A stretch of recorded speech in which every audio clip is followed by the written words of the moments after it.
Very good morning, my dear students. Welcome to Jairam Higher Secondary School.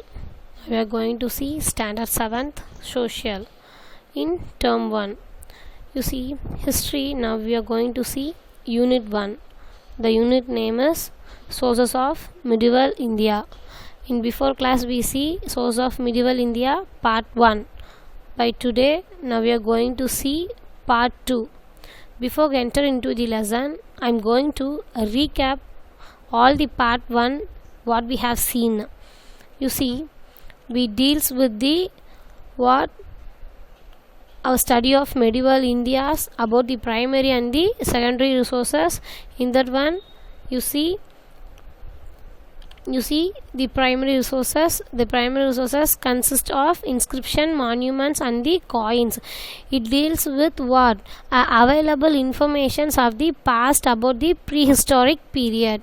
Okay, now we are going to see about the secondary resources. By today's topic we are going to see only about the secondary resources only. This secondary resources, it consists of literary work and chronicles, travelogues, biographics and the autobiographics. By today, now we are going to deal about with this topic only. Once again, I am repeating prehistoric sources. It consists of inscription, monuments and the coin. I before classes have told to you what is meant by inscriptions. Yeah, it is a solid surface written system in the rock. And what is meant by monuments? Yeah, very good. It means places, tombs and some of the what are the monuments consist of? Temples, places, mosques, tombs, fort, minarets and the minarets. So these are the monuments, places. Okay, next one is coin. I already teach you what is meant by coin. Yeah, it is a rupee.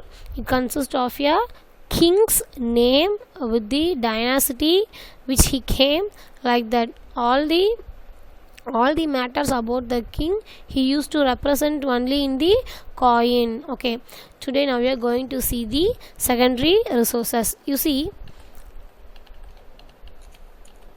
secondary resources, I already described you. Secondary resources, it consists of literary work and the travelogues, chronicles and the biographicals and also the autobiographicals. You see, the first topic in the secondary resources, now we are going to see the religious literature. What does mean by religious? Yeah, religious means about their they are like a Hindu, Muslim, that like religions, their God worship. It is deals with this religious literature. You see, in this religious literature, it says about the Bhakti literature. Bhakti means devotional literatures. Okay, you see, Bhakti or a devotional literature, the first it deals with it.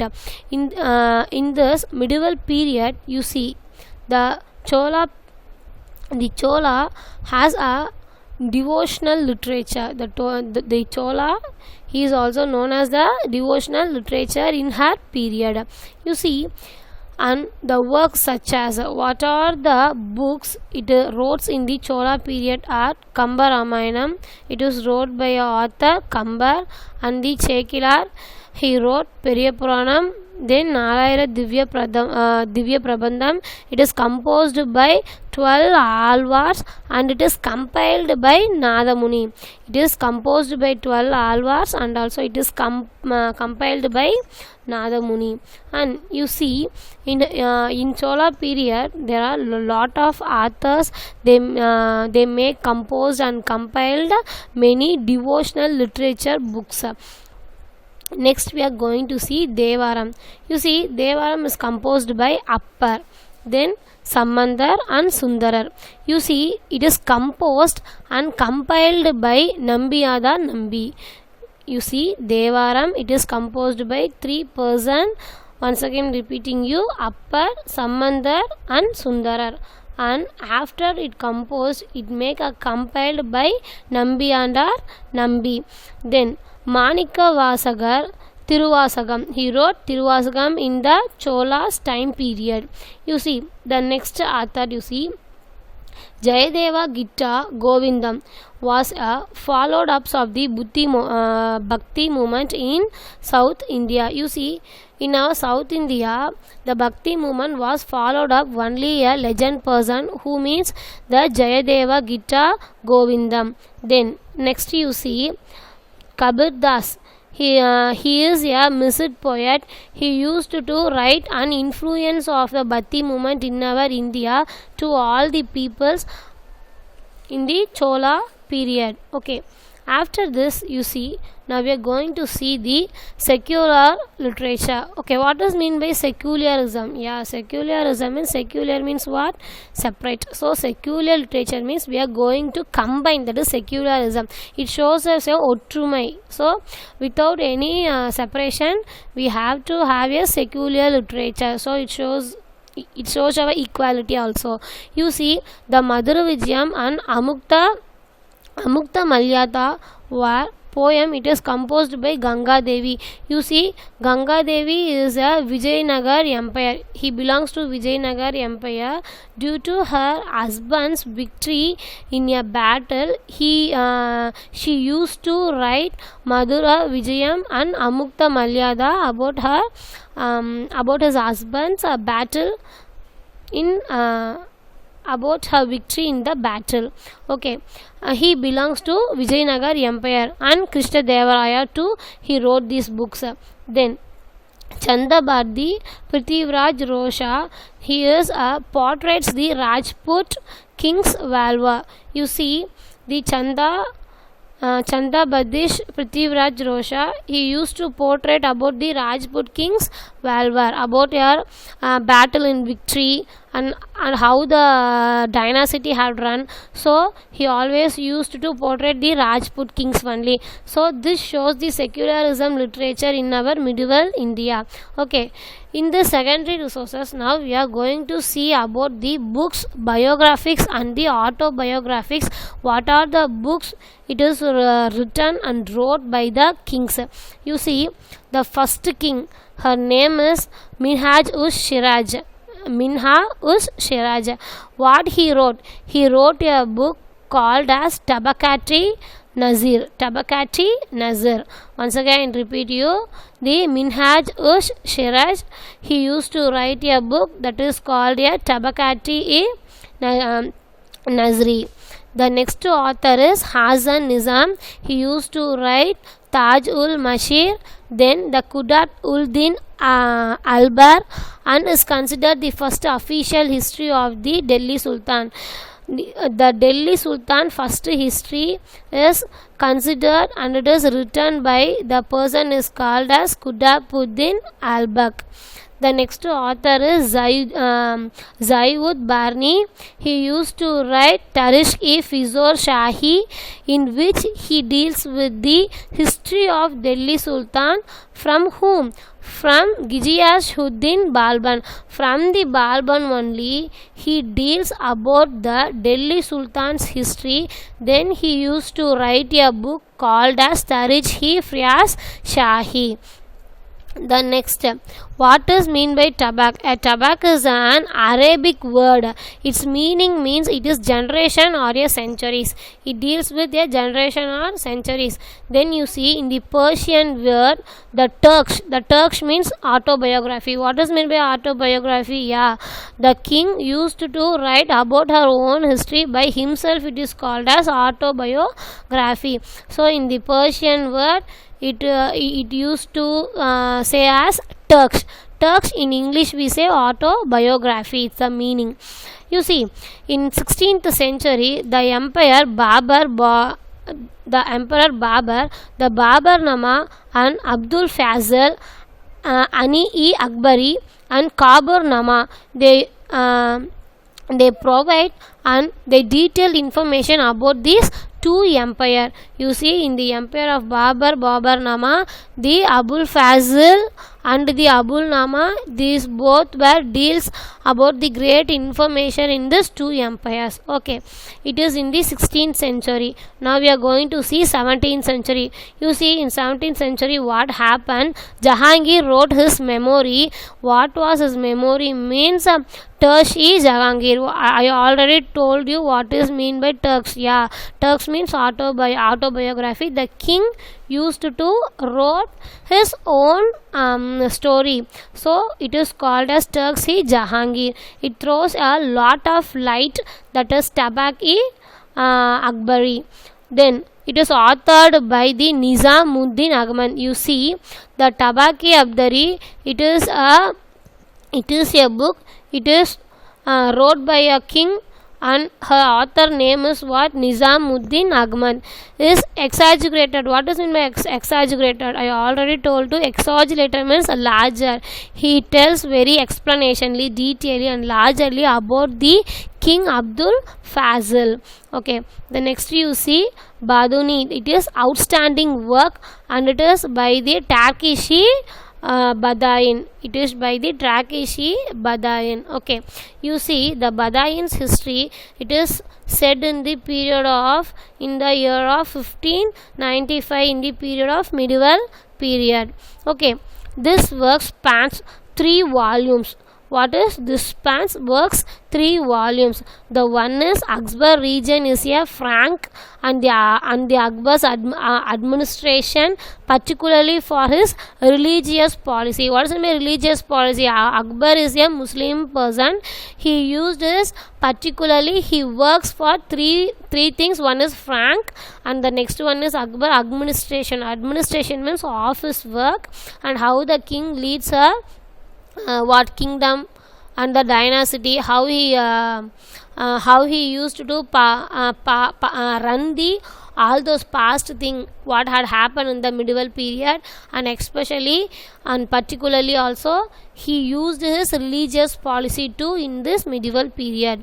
Okay, let us see the travelers and the travelers. I already told you this medieval period this medieval period runs upon only by the Muslim only, because you see we are having 3 types of period. One is ancient period, medieval period, and the modern period.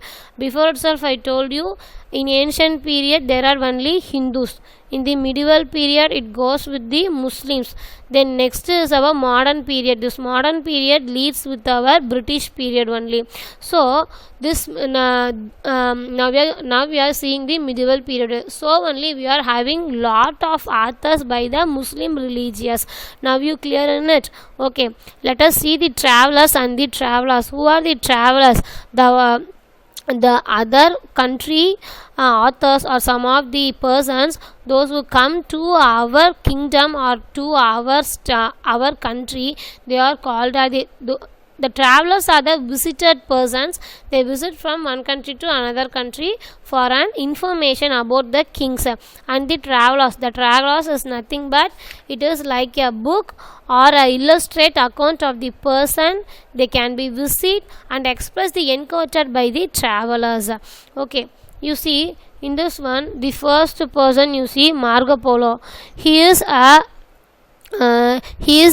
Venetian traveler. He visit in Pandya kingdom. Marco Polo he came to our India, and he used to visit the Pandya kingdom, and Marco Polo was twice in Kaya. He was twice in Kaya, and which was a port city. Now it is a port city. You see, Kaya is a place, it is a port city. Do you know which port city? Yeah, port city means where the ships come and land. Okay, it is now at the present you say Thoothukudi district of Tamil Nadu. In our Tamil Nadu, in Thoothukudi district only it is located. Okay, Marco Polo came to our Tamil Nadu. It is twice a year or twice or 2 years, that we don't know, but Marco Polo came to our India twice. He came to Kayal. It is a port city, and he used to see there about the Pandya's kingdom. Okay, now Thoothukudi now Thoothukudi is later period is called as Kayal. Okay, you see it was full of ships from Arabia and the China. Marco Polo arrived full of ships from Arabia to China, then later from China to our Thoothukudi, that is Kaya. Then Marco Polo tells us that he himself came by a ship from China.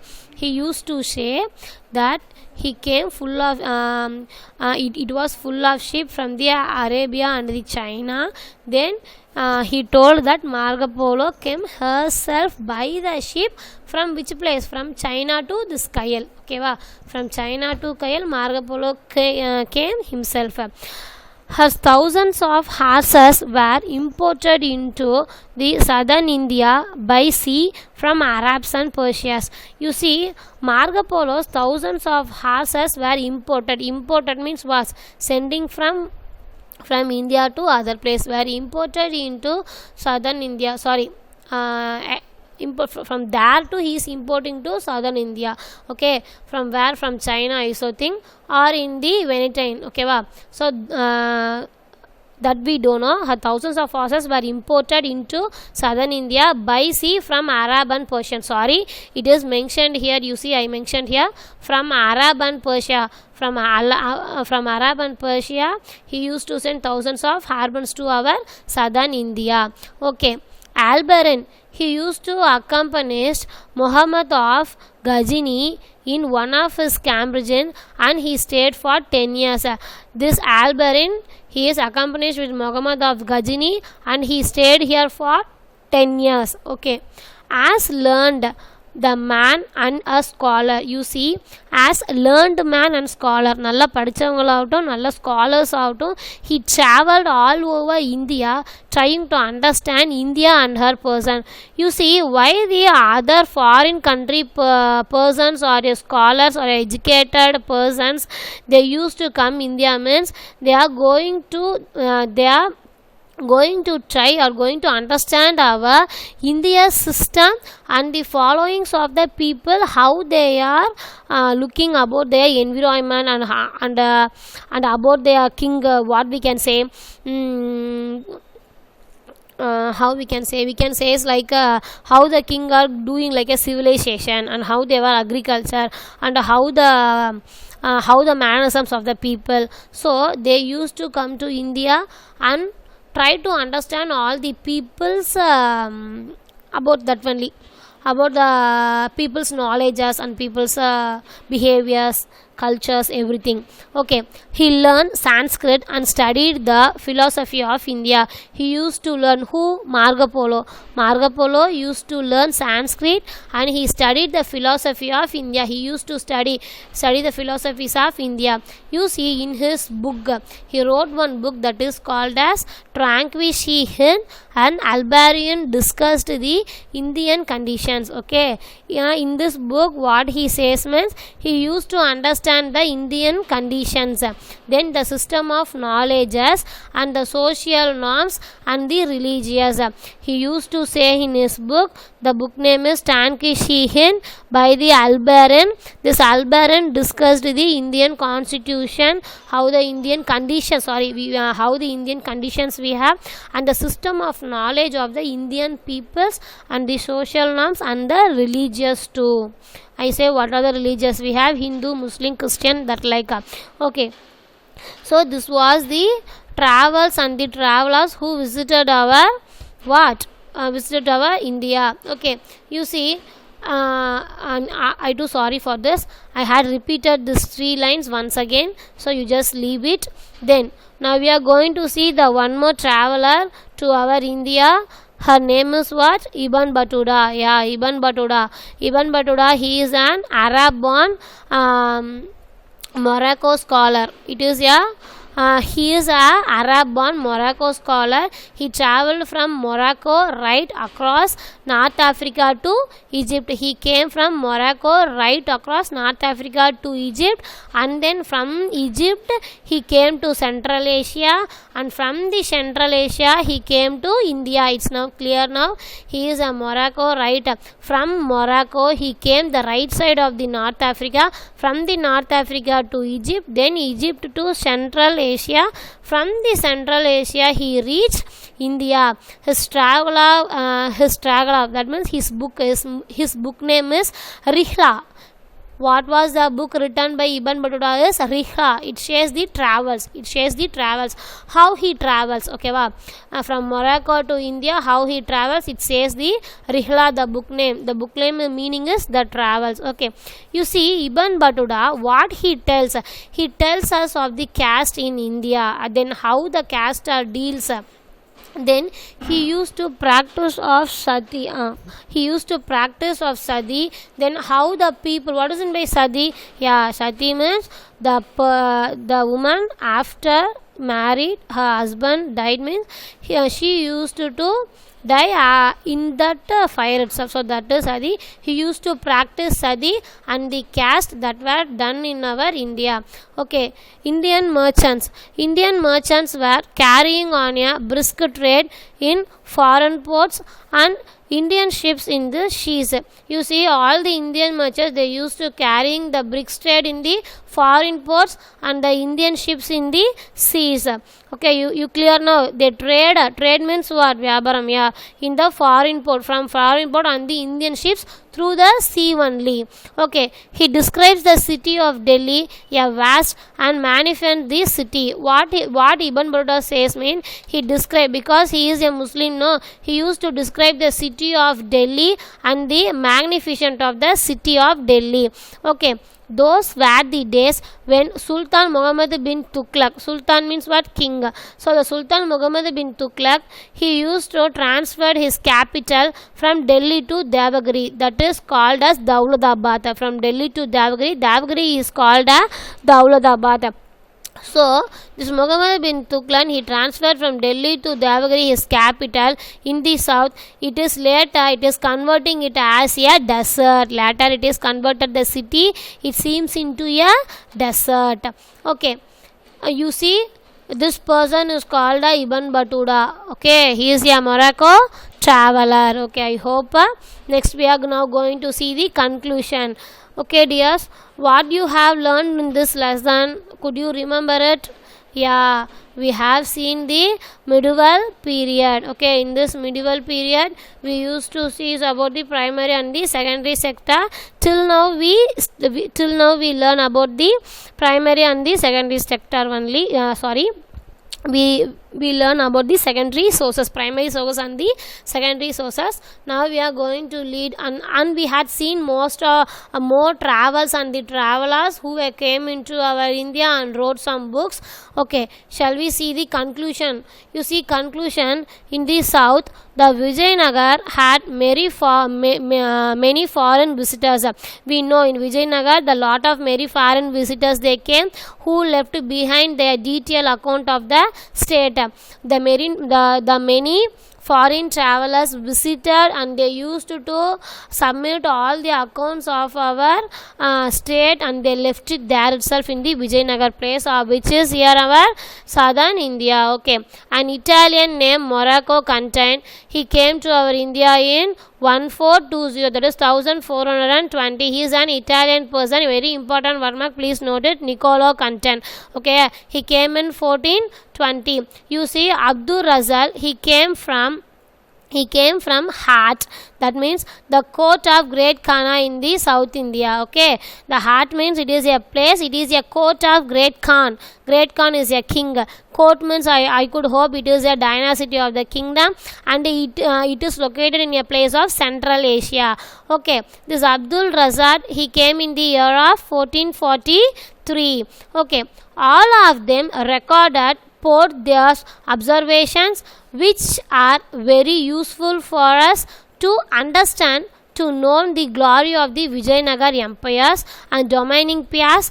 Uruguay's traveler, he visited the city in 1522. You see, in our medieval period, lot of the king used to come only the Vijayanagar empire. They have to understand and they have to know the glory of the Vijayanagar empires, how the Vijayanagar how this Vijayanagar empires is very good, and how the dynasties are very good, and how the kingdoms are that like they used to know and understand about the Vijayanagar empires. Okay dears, now we can see the summary of this lesson. You see, from 700 to 1200 AD, it is called a early medieval. Okay, then from 1200 to 1700 period it is called a later medieval period. Once again repeated, the period between 700 to 1280 it is called a early medieval period, and from 1200 to 1700 period it is called the medieval period in our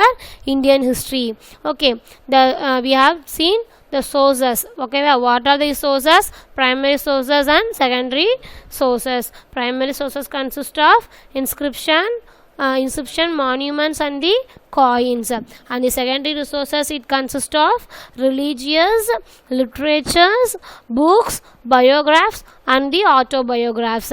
Okay, you see the copper plates we seen, all the kings were used to picture and make an evidence of their dynasty in a copper plate only.